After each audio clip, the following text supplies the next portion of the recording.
en soude. Les petites particules de soude vont se fixer aux particules de sel et on récupère des quantités d'eau immenses qui étaient jusque-là rejetées. Et cet entrepreneur se dit que quand même, c'est compliqué d'acheminer l'eau jusqu'à la savonnerie, de l'utiliser pour la rejeter telle qu'elle. Alors c'est vrai qu'à l'époque, il y avait un peu moins de soucis sur les problématiques environnementales, mais lui, c'était strictement économique. Et il se dit que ce serait bien de réutiliser cette eau. Et ils ont travaillé et sont arrivés à reséparer, là aussi par hydrolyse, les différents ingrédients. Et c'est devenu un circuit fermé. La soude qui était dans l'eau, on l'a récupérée et on pouvait la réutiliser sur la cuisson suivante. Et l'eau qu'on utilisait pour notre savon, bah, c'est cyclique, on la réutilise, on la traite systématiquement. Et pour finir, si on regarde nous, notre génération, du moins la génération des 10-20 dernières années, on a un petit peu évolué aussi, puisqu'aujourd'hui on fabrique du savon qu'on appelle par extrudage, c'est-à-dire qu'on sort sur de grosses extrudeuses nos barres de savon qu'on découpe ensuite. Et ce qui est bien avec cette technique, c'est que tous les bouts de savon qu'on n'utilise pas, on peut les remettre indéfiniment dans la machine, de manière circulaire là aussi, et on peut les réutiliser. Du coup, on n'a aucune perte là-dessus. Donc, si on regarde cette histoire, si on regarde ce produit qui est le plus simple, vous en avez tous un à la maison, on s'aperçoit qu'il y a un élément qui est central systématiquement de ce qui a fait le lien entre ce produit que tout le monde connaît et l'économie circulaire, ce qu'on appelle aujourd'hui l'économie circulaire. Finalement, pour nous, le lien, c'est l'entrepreneur. C'est l'entrepreneur au sens noble du terme, l'individu, la personne qui à un moment donné a voulu entreprendre. Alors, je parle des entrepreneurs que je connais, je parle des entrepreneurs du savon de Marseille, c'est ceux que j'ai le plus étudié. Et c'est ces personnes en fait qui, à un moment donné, dans leur savonnerie, ont voulu associer différentes ressources, ont voulu associer des ressources humaines, ont voulu associer des compétences, ont voulu associer des ressources financières, et ont voulu les faire évoluer. Et c'est eux qui se sont donné ces contraintes d'aller chercher des solutions, et finalement ont mis petit à petit en place ce circuit. Il y a déjà 800 ans, réfléchi à la baisse des coûts, on réfléchit à de la consommation locale, de proximité. Donc c'est vrai que c'est très à la mode aujourd'hui, mais nous on l'a quelque part toujours fait. Voilà, c'est un petit peu ce que je connais. Et c'est vrai que vous décriviez tout à l'heure en introduction cette économie linéaire. Nous, ça fait 7 siècles et demi, on n'y a jamais été. On n'y a jamais été. Et c'est important de voir ça, de se dire qu'à un moment donné, ce sont les personnes qui sont capables d'aller chercher les ressources.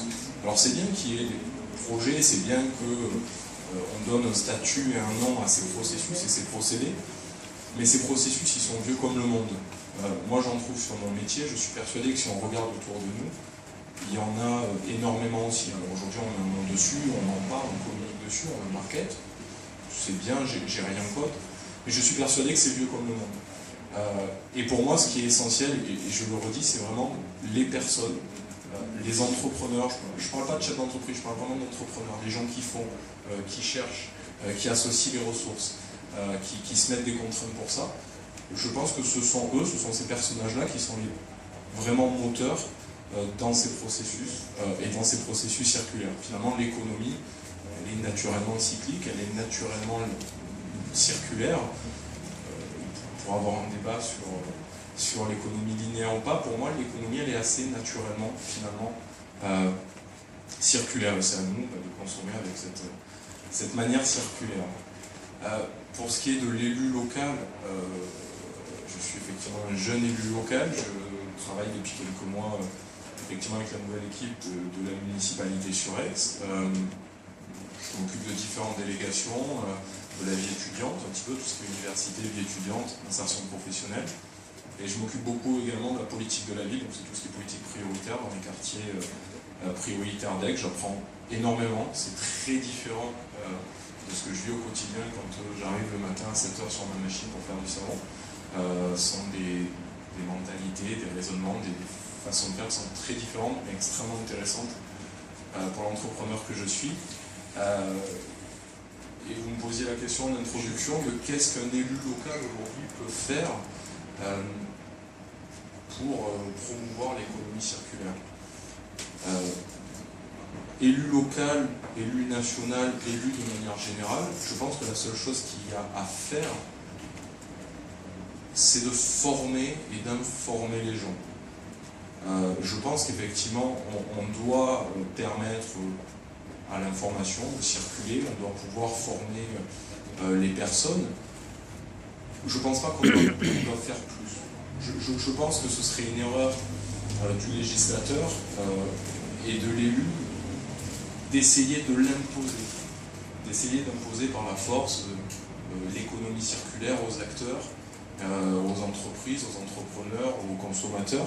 Je pense qu'il ne faut pas l'imposer. Il faut en faire la promotion, il faut en parler, il faut communiquer dessus. Je pense qu'il ne faut jamais l'imposer. Pour moi, il y a deux types, il y a deux schémas d'incitation.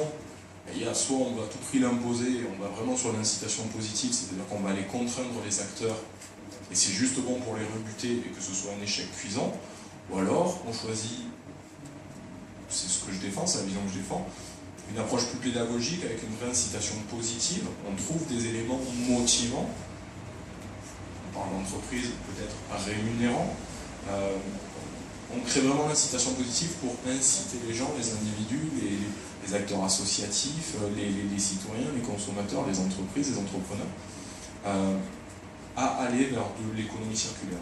Moi, peut-être que le député pourra nous en parler tout à l'heure, je pense qu'à aucun moment l'élu ne doit se permettre d'obliger les gens en tout cas, parce que ce serait pour moi contre-productif.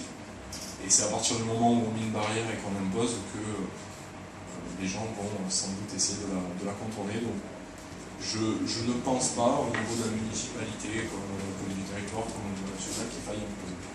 Je pense qu'il faut se contenter d'en faire la promotion et former. Voilà. Former, sensibiliser les gens. Et c'est à eux de faire cette démarche vers cette logique circulaire.